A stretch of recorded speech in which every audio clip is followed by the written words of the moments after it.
दोस्तों, आज हम बात करने वाले हैं रेलवे आरआरबी की जो ग्रुप डी की जो वैकेंसियां आ चुकी हैं, बहुत ही बेहतरीन वैकेंसियां हैं और इसका जो फॉर्म है वो किस तरह से भरना है।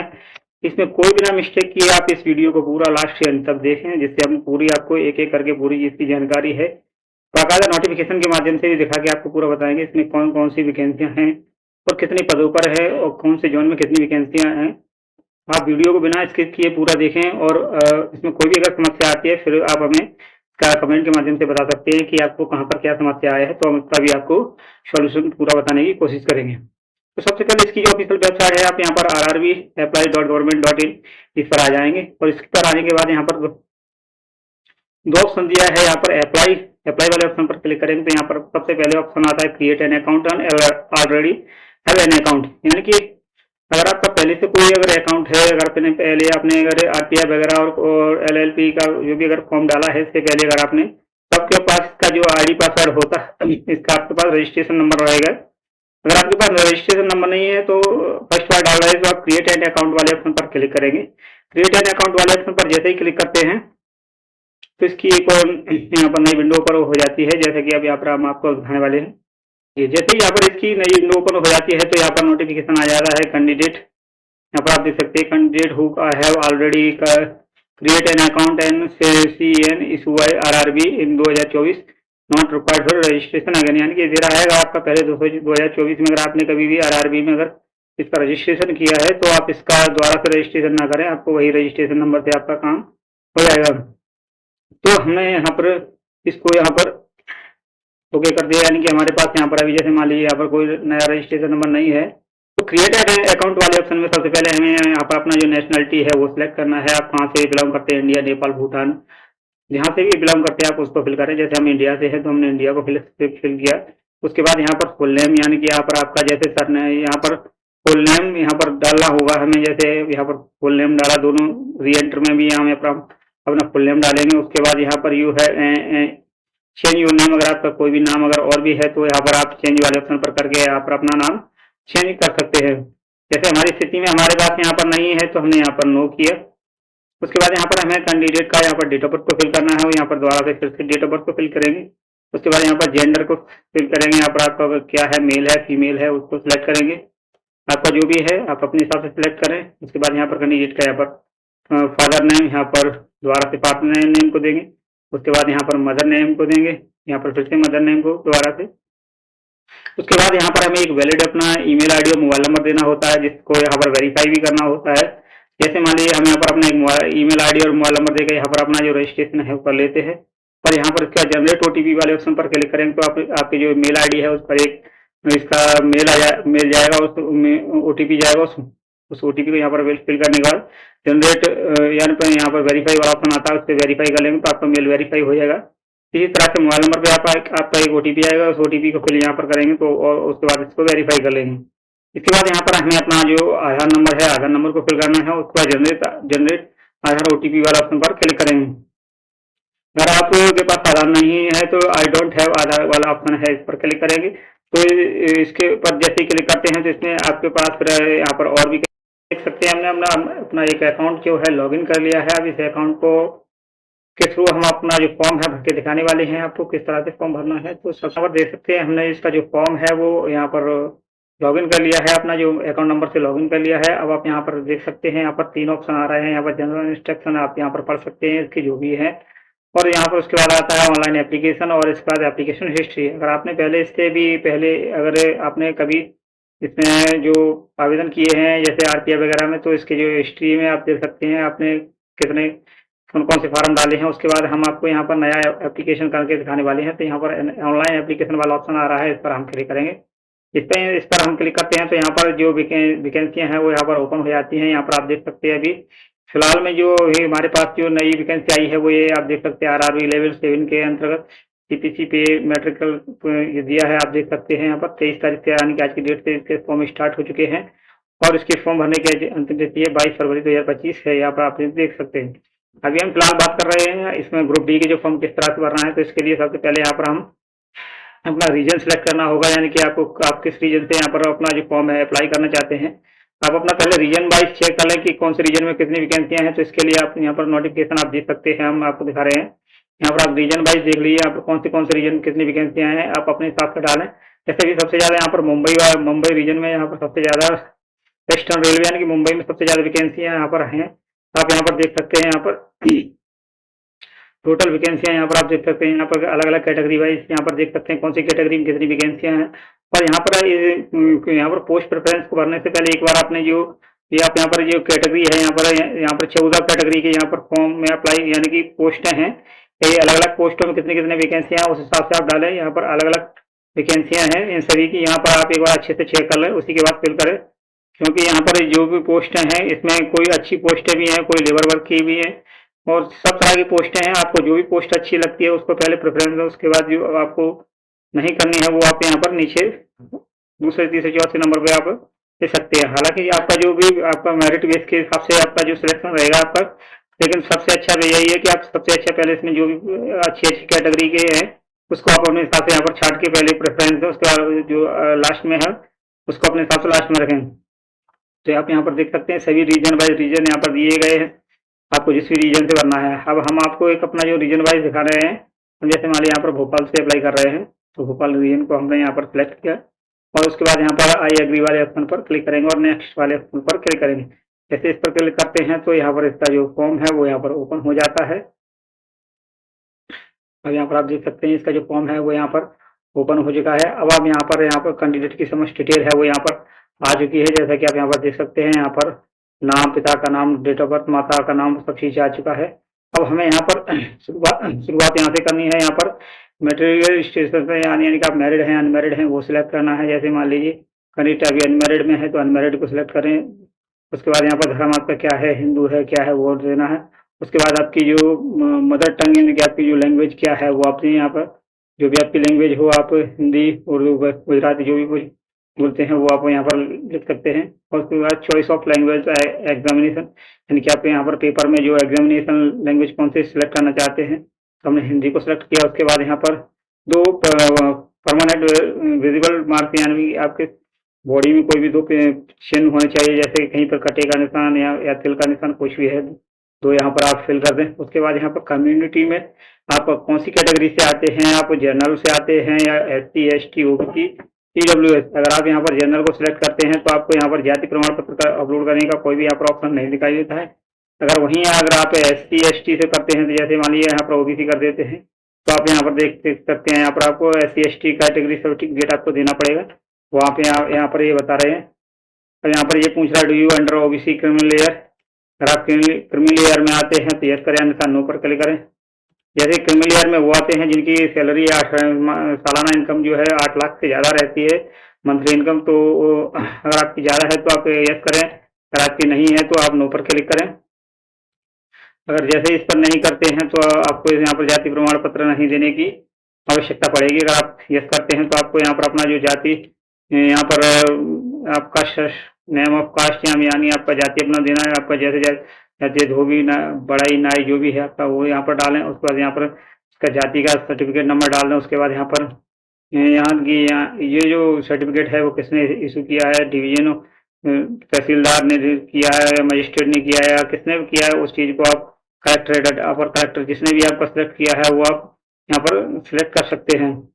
उसके बाद यहाँ पर इसकी जो कौन से राज्य से आपने किया है उसको यहाँ पर सिलेक्ट कर लें। उसके बाद यहाँ पर इसका जो सर्टिफिकेट नंबर है वो आप यहाँ पर फिल कर दें, किस डेट को यहाँ पर जो जाति प्रमाण पत्र जारी हुआ है उस डेट को यहाँ पर सिलेक्ट कर लें। उसके बाद यहाँ पर आपका एड्रेस आपको फिल करना होता है, यानी कि आपका जो एड्रेस है वो आप कहाँ के निवासी हैं। तो जैसे मान लीजिए हमने अपना MP कर लिया, उसके बाद आपका डिस्ट्रिक्ट को सिलेक्ट करें। उसके बाद यहाँ पर अपना जो एड्रेस है वो आप यहाँ पर अपना फिल करें। उसके बाद यहाँ पर नीचे जो नियरेस्ट सिटी मेजर टाउन यानी कि आपका जो नज़दीक जो भी यहाँ पर सिटी पड़ता है उसको फिल करें। उसके बाद यहाँ पर अपना जो एरिया का पिन कोड है उसको फिल करें। और उसके बाद यहाँ पर परमानेंट और प्रेजेंट अगर एड्रेस आपका सेम है तो यहाँ पर जो इस पर टिक कर दें तो आपका दोनों जो एड्रेस है वो सेम यहाँ पर फिल हो जाता है।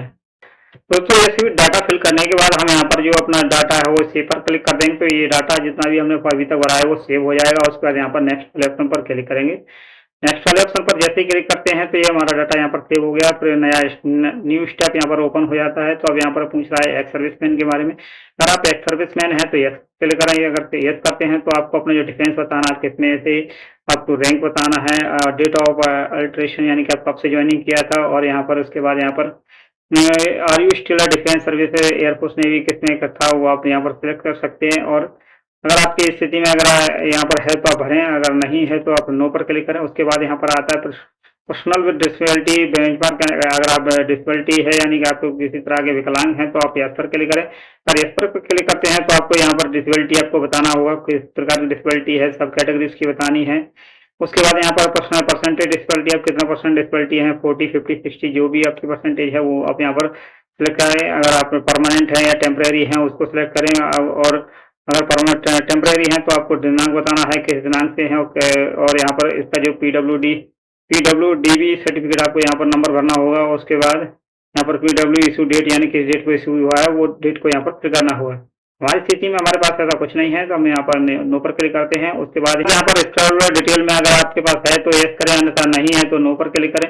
उसके बाद यहाँ पर economy backward class EBC detail यानी कि अगर आपके पास बीपीएल धारक हैं तो आप यहाँ पर फिल कर सकते हैं। और यहाँ पर आप देख सकते हैं यहाँ पर इसकी जो 50,000 से मतलब इसका जो इनकम है आपकी सालाना का, तो आप यहाँ पर इसको फिल कर सकते हैं।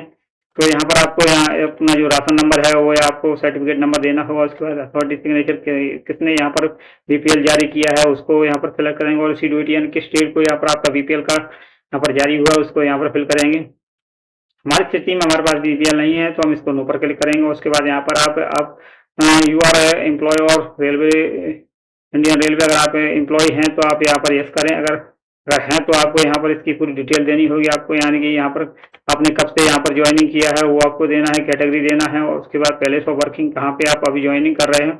उसके बाद जोन आपको देना है, कौन से जोन में है उस चीज़ को यहाँ पर देना है। हमारी स्थिति में हमारे पास नहीं है तो हम इसको नो पर क्लिक करते हैं। उसके बाद यहाँ पर करंट एम्प्लॉय ऑफ डिटेल यहाँ की आप अगर यहाँ पर हैं तो यस करें, नहीं है तो नो पर करें। यानी कि आप अगर सेंट्रल गवर्नमेंट में अगर कार्यरत हैं या स्टेट गवर्नमेंट में कार्यरत हैं अगर आप जैसे किसी भी में, तो आप यहाँ पर फिल कर सकते हैं तो इसका और आपको लाभ मिल दिया जाएगा। अगर हमारी स्थिति में नहीं है तो हमने इसको नो पर क्लिक किया। उसके बाद यहाँ पर detail of course of completed active apprentice यानी कि अगर आपके पास एनसीबीटी अगर कोर्स है तो यस पर क्लिक करें।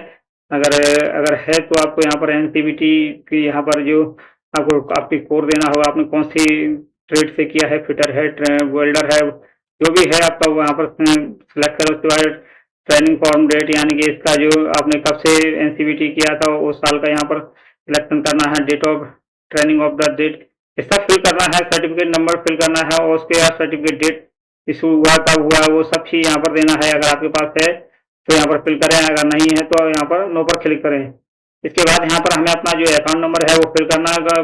फिल करने के लिए दिया था यहाँ पर एक बार अपना अकाउंट नंबर फिल करें और उसके बाद यहाँ पर फिर से अकाउंट नंबर को फिल करें। और यहाँ पर अकाउंट फीस यहाँ पर अकाउंट नंबर यहाँ पर फर्स्ट ऑप्शन में यहाँ पर अकाउंट होल्डर का नाम देना है। उसके बाद यहाँ पर जो सेकंड ऑप्शन आ रहा है इसमें यहाँ पर आपको अपना जो अकाउंट नंबर है देना है। उसका फिर से अकाउंट नंबर को हम फिल करेंगे और यहाँ पर जो बैंक का आईएफसी कोड होता है आईएफसी कोड को फिल करेंगे और यहाँ पर कंफर्म वाले ऑप्शन पर क्लिक करेंगे। अपना जो अकाउंट नंबर आप इसमें जरूर फिल करें, क्योंकि आप अगर इसको पेपर को आप देते हैं तो इसमें जो इसमें करीब 100 रुपये कट के आपको जो भी आपकी इसकी फीस है उसका आपके अकाउंट में जो बाद में रिटर्न कर दी जाती है। अगर आप इसका जो पेपर है अगर आप देते हैं तो, अगर पेपर नहीं देंगे तो आपको इसकी जो फीस है वो रिटर्न। यहाँ पर जो भी कैंडिडेट की वो डिटेल है यहाँ पर फिल कर लिया, यहाँ पर अकाउंट नंबर फिल कर लिया। उसके बाद यहाँ पर उनका नाम फिल कर लिया। उसके बाद यहाँ पर अकाउंट नंबर 2 बार फिल कर लिया। उसके बाद इनका जो आईएफसी कोड है उसका फिल कर लिया और यहाँ पर सेव वाले ऑप्शन पर क्लिक करेंगे।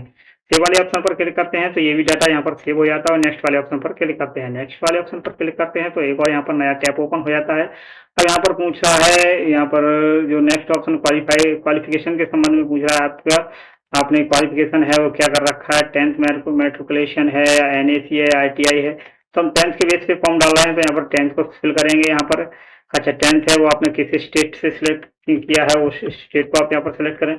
उसके बाद यहाँ पर आपका जो डिस्ट्रिक्ट है आपने कौन से जिले से आप पढ़े हैं उस जिले को सिलेक्ट करें। इसके बाद अपने बोर्ड का नाम यहाँ पर सिलेक्ट करें। हमने अपना यहाँ पर बोर्ड फिल कर लिया और उसके बाद यहाँ पर जो आपका मार्कशीट है वो कब इशू हुआ है उस डेट को यहाँ पर फिल करें। जैसे हम अपना एक यहाँ पर डिटेल भर देते हैं।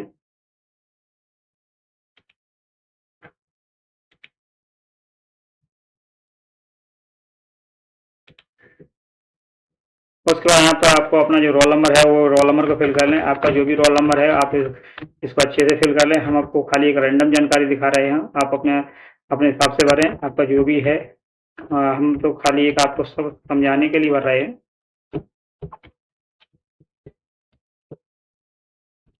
और उसके बाद यहाँ पर ऐड वाला जो ऑप्शन आ रहा है, इस ऐड वाले ऑप्शन पर क्लिक करेंगे तो यहाँ पर जो कक्षा 10th की जो डिटेल है वो यहाँ पर फिल हो जाती है। अगर इसके साथ आपके पास अगर ITI है तो ITI को भी फिल कर दें।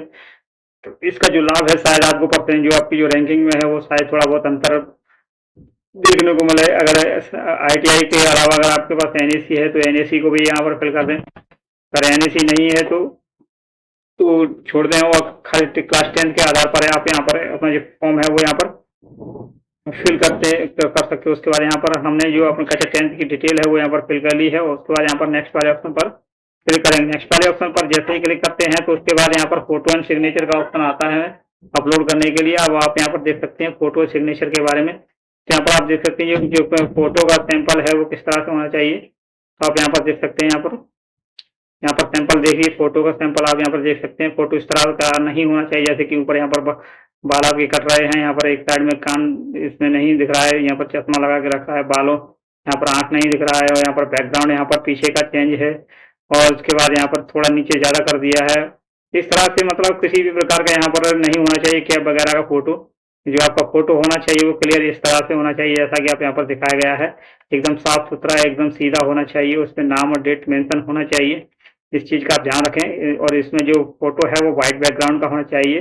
और इसमें अगर हम इसकी जो साइज की बात करें तो यहाँ पर जो फोटो का जो साइज है 50 से 100 KB के बीच में यहाँ पर अपलोड करना होगा। और यहाँ पर इसी तरह से यहाँ पर अगर हम साइन की बात करें, सिग्नेचर का डायमेंशन यहाँ पर दिया है 140 बाई 60 पिक्सल में आप यहाँ करना है। इसी तरह से यहाँ पर फोटो 320 पिक्सल और 240 पिक्सल में यहाँ पर अपलोड करना है। और यहाँ पर सिग्नेचर की बात करें तो यहाँ पर सिग्नेचर जो है आपका 30 से 50 KB के बीच में होना चाहिए। अब हम आपको इसका जो सिग्नेचर फोटो है फटाफट इसको अपलोड करके दिखाने वाले हैं। तो आप देख सकते हैं हमने यहाँ पर कैंडिडेट का जो फोटो है वो अपलोड कर लिया है। उसके बाद यहाँ पर इनका जो सिग्नेचर है वो भी आ चुका है। अब यहाँ पर जो आप अपने हिसाब से अपना जो फोटो है सिग्नेचर वो अपलोड कर लें, क्योंकि हमने आपको खाली एक रैंडम जानकारी दिखा है। आप जो भी आपकी डिटेल है वो आप अपने हिसाब से भर लें इसमें। दोस्तों अभी इसकी साइट जो है वो चल नहीं रही है, इसलिए इसका जो सिग्नेचर है वो अभी ले नहीं रही है। हमने कई बार ट्राई किया है लेकिन अभी साइट की थोड़ी प्रॉब्लम चलने के बाद ये सिग्नेचर नहीं ले रही है हमने। तो दोस्तों इसका हम फाइनल प्रिंट आउट आपको बता दें। यहाँ से सिग्नेचर लेने के बाद ये जो डाटा है वो हमें सेव करना होता है। सेव करने के बाद ये हमारा आगे का नेक्स्ट स्टेप ओपन हो जाएगा। नेक्स्ट स्टेप में क्या होता है, हमें अपना जो भी इसमें पोस्ट पेन सेलेक्ट करने के लिए रहता है। पोस्ट पेन सेलेक्ट करने के बाद इसमें हमें उस पोस्ट पेन सेलेक्ट करने के बाद यहाँ पर ये फिर इसके बाद यहाँ पर पेमेंट का ऑप्शन आता है। पेमेंट ऑप्शन करने के बाद हम इसका जो फाइनल प्रिंट आउट है वो निकाल कर रख लेंगे और कस्टमर को दे देंगे। जय हिंद, जय भारत।